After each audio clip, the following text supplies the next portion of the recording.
రఘు రఘు నీకేం కాలేదు కదా? నాకేం కాలేదమ్మా. నీకేం కాలేదు కదా? నేను నెత్తులోను కొట్టుకుని చెప్పాను, నా మాట విన్నావు కాదు. ఇప్పుడు చావు పరంకుంటూ వచ్చి గోమూలంచుమిరా. రఘు రఘు ఈ మానవత్వం లేని మనుషుల మధ్య నుంచి ఎక్కడికైనా వెళ్ళిపోతావురా?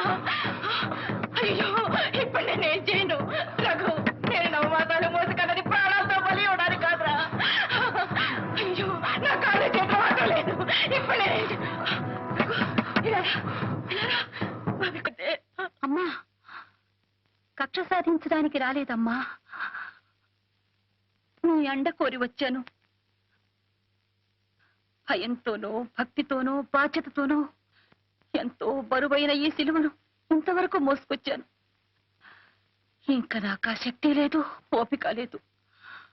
అందుకే ఈ భారాన్ని మీకు అప్పగించాలని వచ్చాను.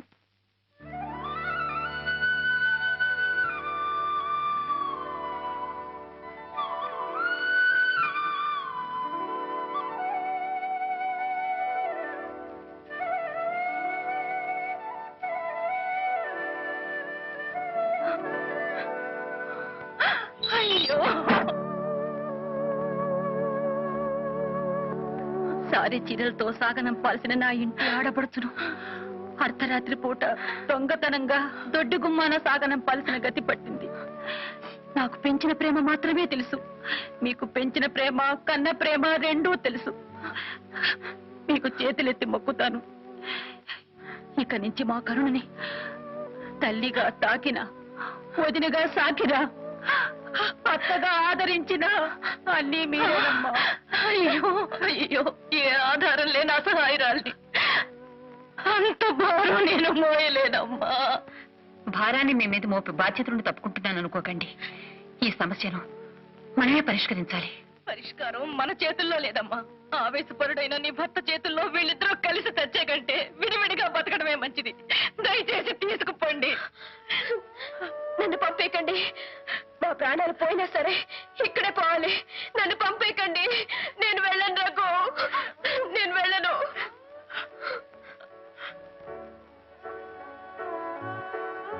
వాళ్ళొక ఇంటి వాళ్ళు అయ్యే వరకేనమ్మా మనకి ఆవేదన. తెల్లవారేలోగా ఈ పిల్ల మెళ్ళలో 3 ముళ్ళు పడాలని మీరు చూస్తున్నారు. తెల్లారేలోగా నా కొడుకు బతుకు తెల్లారిపోవాలని మీ వారు చూస్తున్నారు. మంగళవాద్యాలకు బదులు తుపాకీ మోత వినే యోగమే ఉంటే ఎవ్వరూ తప్పించలేరమ్మా. పెళ్ళైతే అన్నీ చక్కబడతాయి. అప్పటికీ ఆయన ఆవేశం అణగారకపోదు. విధిరాత ఎలా ఉంటే అలా జరుగుతుంది.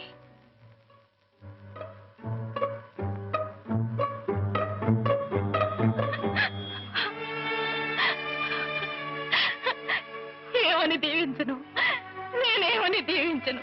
కనీసం పసుపు తాడై నా కొడుకు చేత కట్టించడానికి ధైర్యం లేని దౌర్భాగ్య స్థితిలో ఉన్నాను నేను. అయ్యో భగవంతుడా, ప్రయోజనం లేని నా ప్రాణాలు తీసుకుని పచ్చగా 10 కాలాల పాటు బతకాల్సిన ఈ బిడ్డల్ని కాపాడు తండ్రి, కాపాడు.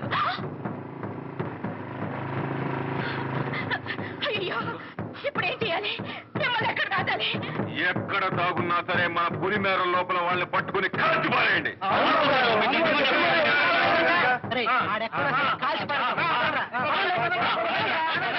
నన్ను కాల్చి చంపినా సరే నేను వెళ్ళను. వెళ్ళనమ్మా, వెళ్ళను.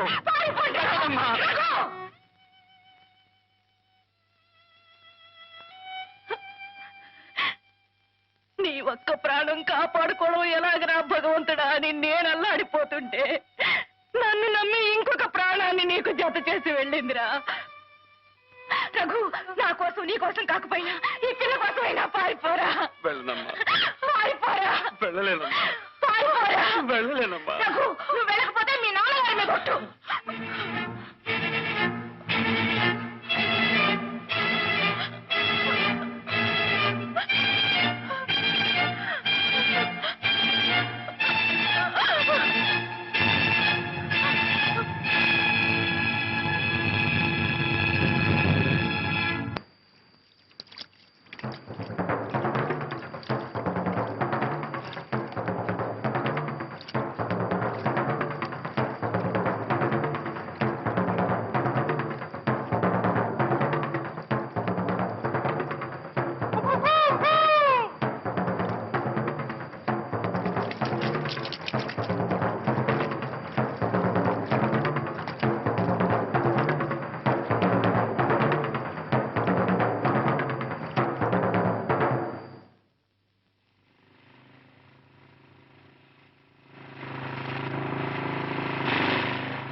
దేవుడి గారు చెప్పింది సమంజసంగా ఉందిరా కనుక మనం అందరం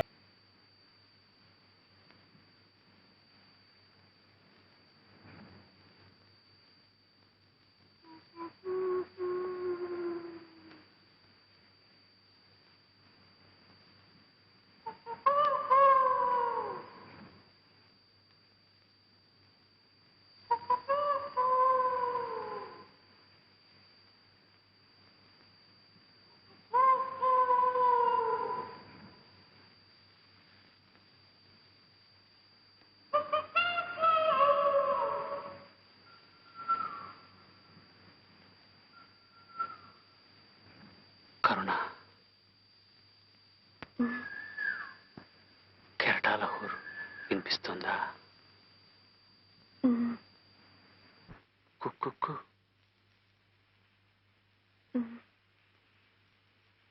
మరి నా గుండె చప్పుడు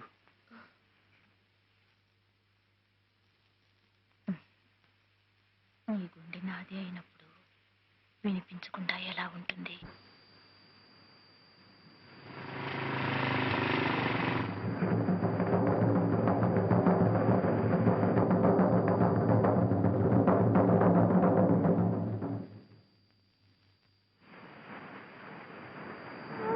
కరుణ మనల్ని చంపేయచ్చు, మన శరీరాన్ని వేరు చేయొచ్చు, కానీ మన ఆత్మల్ని ఎవరు వేరు చేయలేరు కరుణ.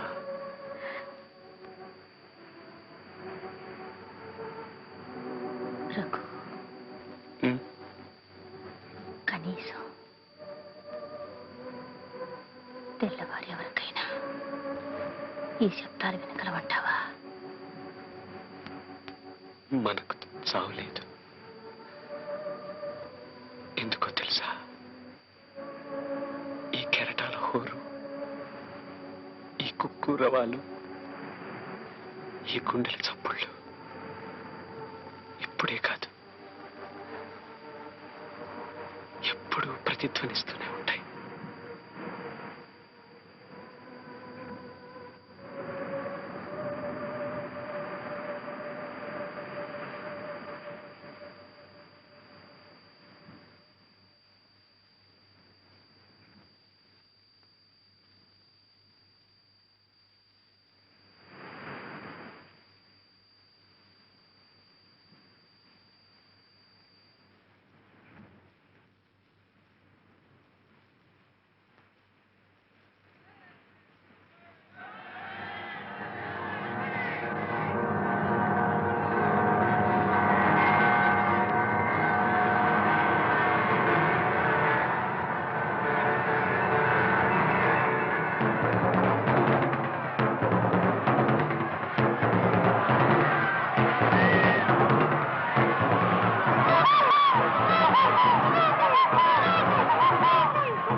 ఎందుకో తెలుసా?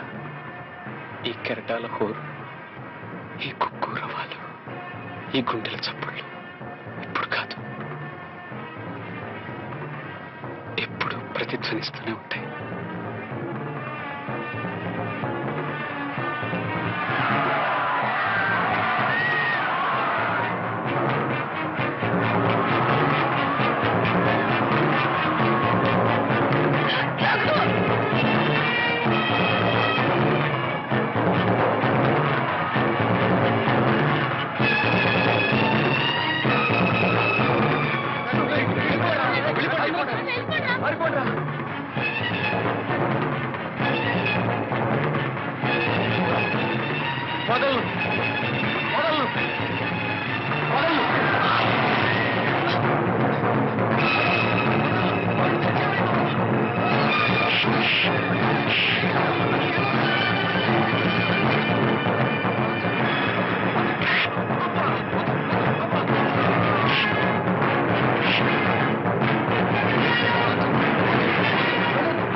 వదిలిపెట్టండి.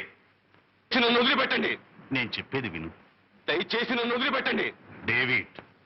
ఫాదర్, మన మతం మీద మీకు ఏ మాత్రం విశ్వాసం ఉన్నా నన్ను వదిలిపెట్టండి. కళ్ళ ముందే దారుణంగా హత్యలు జరుగుతుంటే ఏ మతస్థుడు చూస్తూ ఊరుకోలేడు. మతం మంట కలిసిపోతూ ఉంటే మాత్రం చూస్తూ ఊరుకుంటారా? డేవిడ్, మతం కంటే మానవత్వం గొప్పదయ్యా. మనిషి మనిషిని చంపడం ఏ మతము ఏ జాతి సహించదు, ఏ చట్టము అందుకు అంగీకరించదు. హ, చట్టం పేరు చెప్పి నా చేతులు కట్టేయాలని చూస్తున్నారా ఫాదర్? లేదు డేవిడ్, నువ్వు నిజమైన క్రైస్తవుడు అనే విశ్వాసంతో చెప్తున్నాను. నిజమైన క్రైస్తవుడిగా జీవించు జీవించు అని 1కి 100 సార్లు చెప్తారు. నా చెల్లెలు కూడా నిజమైన క్రిస్టియన్ గా బ్రతకాలనుకోవటంలో తప్పలేదుగా. మీరు ఎన్నైనా చెప్పండి, ఏమైనా చెప్పండి, నాకు ఆస్తి అంతస్తు ముఖ్యం కాదు. సిలువ కట్టిన నా చెల్లెల మెడలో పసుపు తాడు కట్టడం అనేది జరగనివ్వను.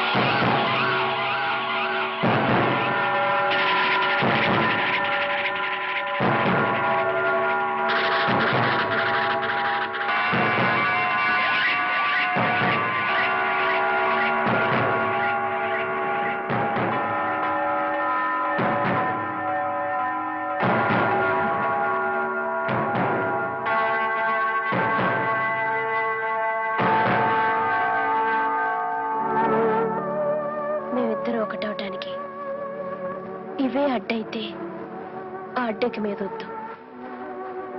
మాకే మొత్తం లేదు, మమ్మల్ని ఇలా బ్రతకనివ్వండి.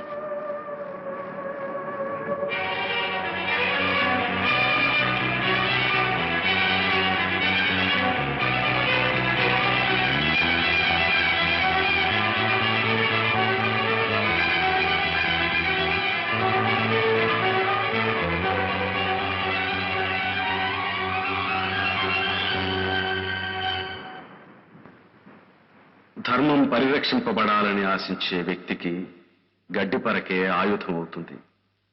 ధర్మం నశింపబడాలని అభిలషించే వ్యక్తికి ఆ ఆయుధం